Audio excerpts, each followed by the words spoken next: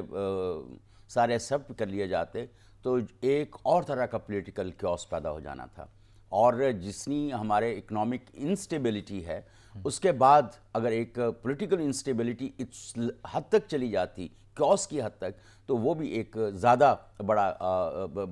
عدم استحکام تھا. تو شاید اس وجہ سے انہوں نے ایکسیپٹ نہیں کیے. لیکن اب یہ دیکھیں, اب یہ مکمل طور پر سیاسی ایک چال ہوتی ہے جو اپنے فائدے کے لیے وہاں سے اعتماد کے ووٹ کا کہا گیا, تو یہاں پر جو ہے, کیونکہ پہلے جو اسپیکر قومی اسمبلی راجہ پرویز اشرف, ان کی جانب سے کیا کہا جاتا رہا, ان کی جانب سے یہ کہا جاتا رہا کہ ایک ایک رکن میرے پاس ہے, مجھے تسلی کروائے تو جو ہے وہ میں استعفے منظور کر لیتا ہوں. پھر دھڑا دھڑ جو ہے ہم نے دیکھا کہ پہلے 12 ہوئے, پھر 35 ہوئے, پھر مزید 35 ہو گئے. اب مزید خبریں سامنے آ رہی ہیں ذرائع کے حوالے سے, وہ کہہ رہے ہیں کہ مزید بھی جو ہے وہ استعفے منظور کر لیے جائیں گے. تو یہ صاف لگ رہا ہے کہ آپ کو وہاں سے اعتماد کے ووٹ کا کہا جانا تھا, اپوزیشن آنی تھی پارلیمنٹ کے اندر, آپ اس کو نہیں ہینڈل کر سکتے تھے, اور یہ پھر آپ نے حربہ استعمال کیا. ایک یہ آپ کی بالکل جو آپ بات کر رہے ہیں یہ بالکل صحیح ہے کہ یہ اصل میں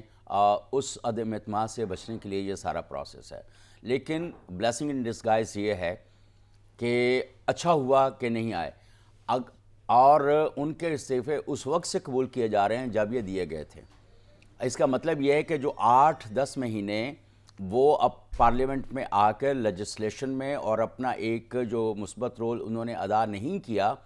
اب ان کے انہوں نے پیسے کلیم کر لینے تھے. جس دن وہ اپنے آ کے ان کہتے کہ ہاں جی, تو لیکن میرا خیال ہے کہ شاید اب ان کو پیمنٹس بھی ان کی روکی جانی چاہیے, اور اس وقت سے ہی ایکسیپٹ کر کے, تو یہ ایک اچھا ہوگا کہ بہت سارے ملینز کا. لیکن تنخواہیں مراد تو یہ مخلوط حکومت کہہ رہی ہے کہ پی ٹی آئی والوں کو مل رہی ہیں, ان کو مل رہی ہیں. تو پھر تو دیکھیں یہ کتنی ایک لاجز میں تو کہتے ہیں پارلیمنٹ لاجز کے اندر وہ آ کے رہتے بھی ہیں. یہ تو مخلوط حکومت کب سے کہہ رہی ہے کہ ایک طرف آپ نے استعفے بھی دیے ہوئے ہیں اور آسائشیں بھی جو ہیں آپ ان سے بھی مستفید ہو رہے ہیں. تو پھر تو یہ ایک پی ڈی ایم کو بھی سوچنا چاہیے اور پی ٹی آئی کو بھی سوچنا چاہیے کہ جب آپ نے استعفے دیے ہوئے ہیں تو پھر آپ یہ مراد کیوں استعمال کر رہے ہیں. پھر عوام کو بھی ان سے پوچھنا چاہیے. لیکن اس فیصلے کی وجہ کیا ہے؟ کیا اس سے کوئی معاشی عدم استحکام ہے, وہ استحکام میں تبدیل ہو جائے گا, سیاسی استحکام آ جائے گا؟ وجہ کیا دیکھ رہے ہیں اب اس مخلوط حکومت کی؟ نہیں, صرف ایک جو پولیٹیکل کیوس ہے جو پیدا ہونا ہے نا, اس کی وجہ سے ایک تو یہ وجہ ہو سکتی ہے کہ وہ اس چیز کو ایوائڈ کرنے کی کوشش کر رہے ہیں. دوسرا جو پی ڈی ایم کی ابھی حکومت ہے, وہ اس کو تھوڑا سا ٹائم گین کر رہی ہے. وہ اپنی جو سیاسی ساکھ جیسے میں نے کہا کہ خراب ہو چکی ہے, وہ کہیں اس کو کچھ 2-4 قدم اور چل کے بہتر کرنے کی کوشش کر لیں. جیسے ابھی روسی معاہدہ ہوا ہے تجارت کا, تیل کا, یہ ایک اچھی ایک خوش آئند بات ہے. اور اگر مارچ میں تیل آنا شروع ہو جاتا ہے اور کچھ صورتحال, تو یہ ایک پازیٹیو یعنی ایک مثبت قدم ہو جائے گا, اور امید ہے کہ اس سے شاید کوئی ان کی. لیکن وہ چیزیں تو یہ نہیں مان رہے نا پاکستان طریقے سے. وہ یہ کہتی ہے کہ یہ اپنے کیسز کو معاف کروانے کے لیے اور اپنے اقتدار کو طول دینے کے لیے ایسے اقدامات کر رہے ہیں, ہمارے صفحے بھی منظور کر رہے ہیں, اور یہ جو پارلیمانی مدت ہے اس کے مکمل ہونے کے بعد بھی اپنی جو گورنمنٹ ہے اس کو ایکسٹینڈ کرنے کے لیے یہ ڈیل بھی کر رہے ہیں, باتیں بھی کر رہے ہیں. اور جس کا یہ اظہار کیا ہے وہ ان کا ایسا کوئی بیانیہ نہیں ہے, بلکہ یہ خود اسحاق ڈار صاحب کو میں سن رہا تھا ایک انٹرویو میں, انہوں نے کہا کہ اگر ہم ملک کو اس مشکل صورتحال سے نکال لیتے ہیں تو یہ پھر ہمیں اتنا تو ریلیف دیا جانا چاہیے کہ ہماری جو حکومت ہے وہ پارلیمانی مدت کے بعد بھی جو ہے وہ کچھ ٹائم کے لیے رہے. تو یہ آئین تو سب سے اہم چیز ہے نا. آپ اپنی ذاتی فیور کے اوپر بنا کے اوپر تو حکومتیں نہیں بڑھا سکتے نہ گھٹا سکتے. بالکل صحیح بات ہے. دیکھیں, جو بھی صورتحال ہونی چاہیے وہ آئین کے مطابق ہونی چاہیے. لیکن پچھلے وقتوں میں ہم نے دیکھ لیا ہے اب تک پچھلے اگر کوئی بھی چیز آئین کے مطابق نہیں ہو رہی, لیکن اگر وہ آئین کے مطابق ہوں تو بہت اچھی بات ہے. اگر کوئی اچھا قدم کر لیتا ہے, کوئی سٹیبلٹی لے آتا ہے اکنامک یا پولیٹیکل, تو اس کا یہ مطلب تو ہرگز نہیں ہے کہ جو الیکشن سپٹمبر اکتوبر میں ہونے ہیں وہ اس وقت نہ ہوں. تو یہ تو بہرحال الیکشنز کو اپنے وقت پر ہونا چاہیے, ایک بات. اور دوسری بات جو آپ نے عمران خان صاحب کی کہ وہ پی ٹی آئی یہ کہتی ہے, عمران خان صاحب یہ کہتے ہیں, ایک ہم نے دیکھا ہے کہ سب سے برے سیاستدان ہم نے یا ایک پولیٹیکل ایک سیاسی جو نیریٹو تھا وہ سب سے زیادہ برا ہم نے عمران خان صاحب کے دور حکومت میں یا پی ٹی آئی کے میں ہی ہم نے دیکھا ہے کہ کس طرح سے وہ غلط نیریٹو بلڈ کرتے رہے ہیں, پھر کس طرح سے وہ یو ٹرن لیتے رہے ہیں. تو میرا یہ خیال ہے کہ ہمیں کوئی بہت زیادہ ان کی باتوں کے اوپر یقین کرنے کی ضرورت نہیں ہے. آپ ہمیشہ دوسروں کے بارے میں بدگمان رہیں, اور اپنے بارے میں چاہے جتنا برا بھی آپ کا سیاسی کیریئر رہا ہو اور یا صورتحال رہی ہو آپ کی حکومت میں, آپ اس کو دوسروں کے اوپر کیچڑ اچھال کر یا دوسروں کے بارے میں بدگمانی پھیلا کر اپنے آپ کو محفوظ نہیں کر سکتے اور اپنے آپ کو بہتر ثابت نہیں کر سکتے. یہ کام ہوتے ہیں. مجھے بریک کا کہا جا رہا ہے, بریک کے بعد جب واپس آئیں گے تو سوال آپ کے سامنے رکھوں گے. جو پی ٹی آئی کا جو اہم ایک مطالبہ ہے, مین مطالبہ, وہ یہ ہے کہ آپ الیکشن کروا دیں تو ہی سیاسی عدم استحکام ہے وہ استحکام میں تبدیل بھی ہو جائے گا اور معاشی طور پر بھی استحکام آ جائے گا کہ الیکشن واقعی ان تمام چیزوں کا حل ہے. اس کے اوپر میں جواب آپ سے لوں گا. ناظرین, وقت بریک کا ہمارے ساتھ رہے گا.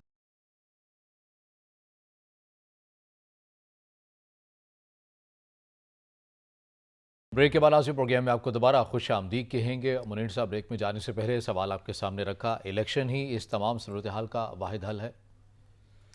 دیکھیں, الیکشن کے لیے وہ کہتے ہیں کہ کرکٹ کھیلنے کے لیے پچ تو ٹھیک ہونی چاہیے. آپ یہ کہیں گے نہیں آپ پہلے کھیل لیں, پچ ہم بعد میں ٹھیک کر لیں گے. تو پہلے کچھ اپنے حالات الیکشن کے لیے پچ تو ٹھیک کر لیں. آپ پچ ٹھیک کر لیں پھر الیکشن کرا لیں. کوئی کم از کم اس وقت جو کرائسس چل رہا ہے وہ زیادہ اہم ہے, اس کو حل کرنا یا الیکشن کہہ رہے ہیں کہ الیکشن کی جو پچ ہے وہ ہر وقت تیار بھی رہتی ہے, صاف بھی رہتی ہے. اگر نہیں ہے تو یہ ذمہ داری الیکشن کمیشن کی ہے, اس کو چاہیے کہ وہ صاف بھی رکھے, تیار بھی رکھے, کہ ملک میں اگر جب بھی الیکشن کروانے ہوں تو اس کو کروانا. نہیں, بالکل صحیح بات ہے. لیکن ابھی آپ نے جو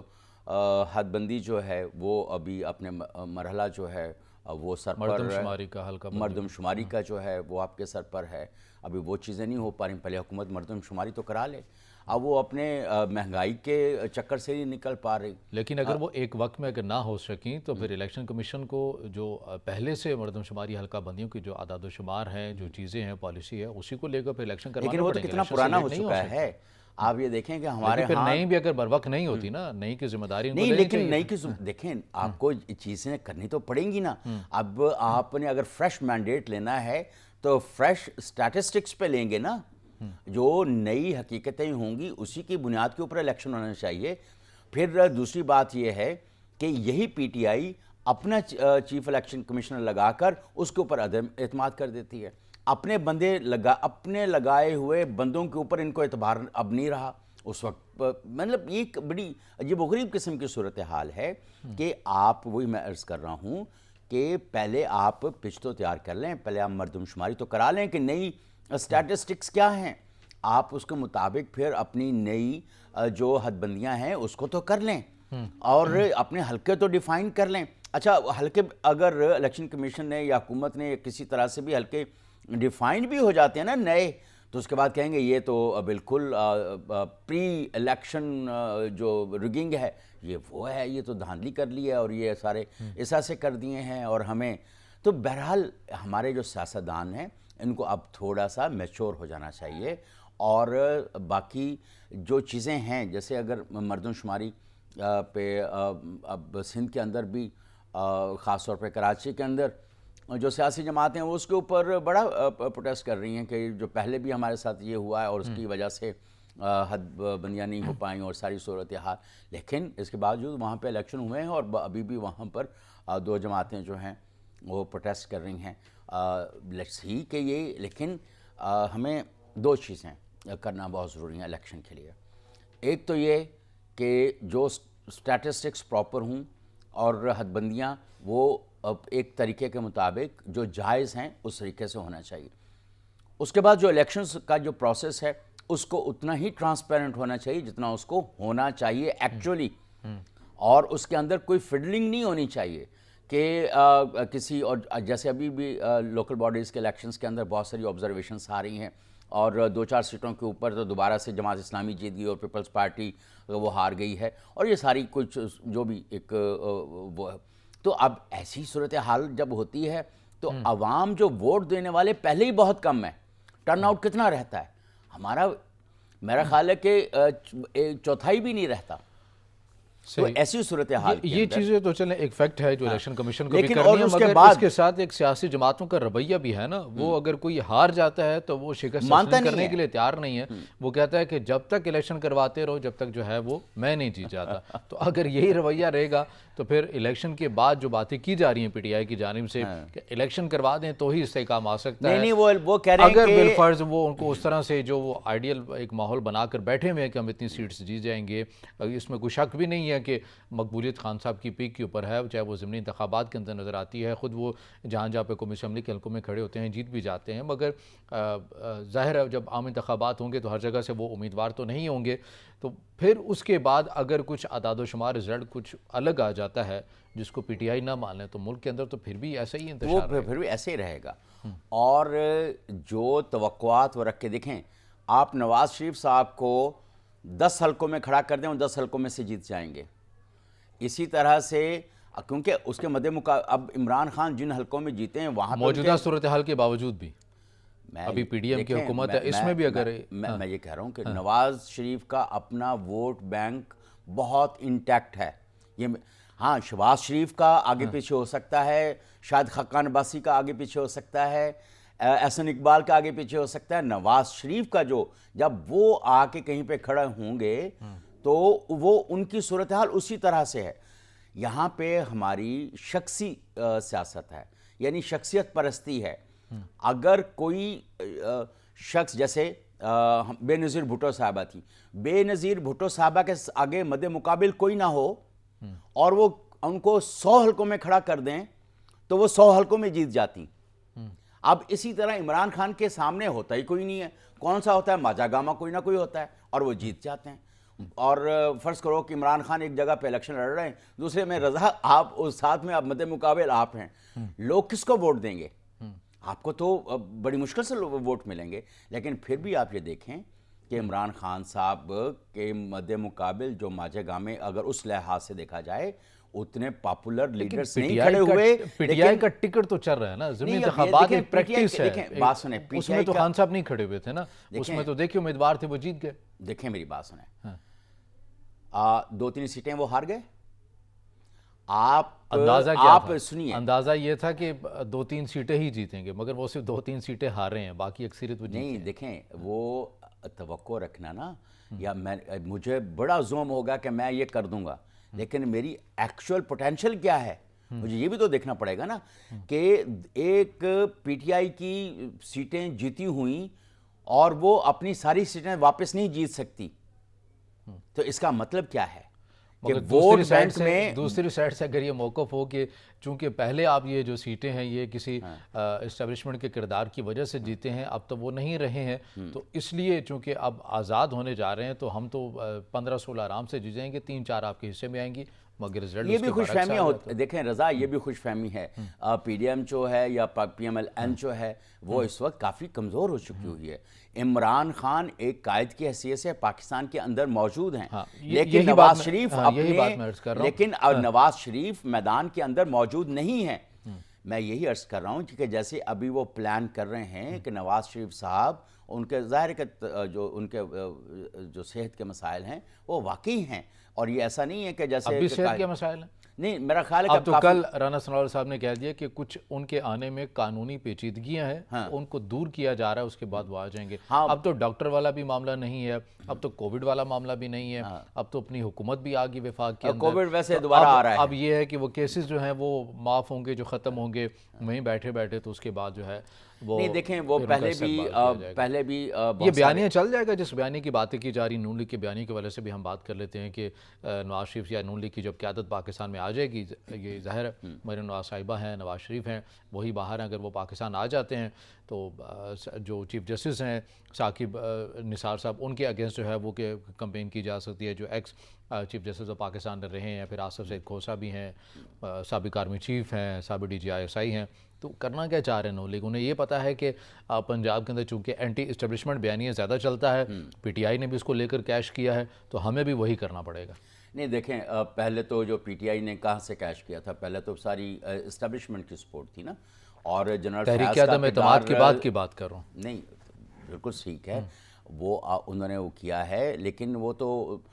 جب ظاہر ہے کہ دیکھیں جب دوستی ختم ہو گئی ادھر سے تو پھر آپ نے ان کے خلاف باتیں کرنی نا، اپنے آپ کی فیس سیونگ تو آپ کو چاہیے۔ اب اگر جنرل باجوہ صاحب کی بات ہے، خان صاحب کی دوستی ختم ہوگی اور نون لیگ والوں کا دوبارہ سے جو ہے وہ تعلقات بحال ہو گئے، یہ بھی تو نہیں ابھی ان کے تعلقات اس طرح سے بحال نہیں ہوئے۔ میں آپ کو یہ بھی ایک بتاؤں، کس طرح سے ہوئے کہ دیکھیں جس طرح سے دوستی عمران خان صاحب کے ساتھ ہوئی تھی نا، وہ اس طرح سے دوستی ابھی تک نون لیگ کے ساتھ دوبارہ سے نبھانا چاہتے تھے، وہ تو رہے ہی نہیں نا، وہ تو چلے گئے، وہ بھی چلے گئے، اور جو آنے والے ہیں وہ ابھی محتاط، ان کا تو واضح اعلان ہے، یہ پولیٹیکل ہیں، جو فیصلہ ہو چکا ہے اسی فیصلے کو آگے لے کے چلیں گے۔ بالکل ٹھیک ہے، لیکن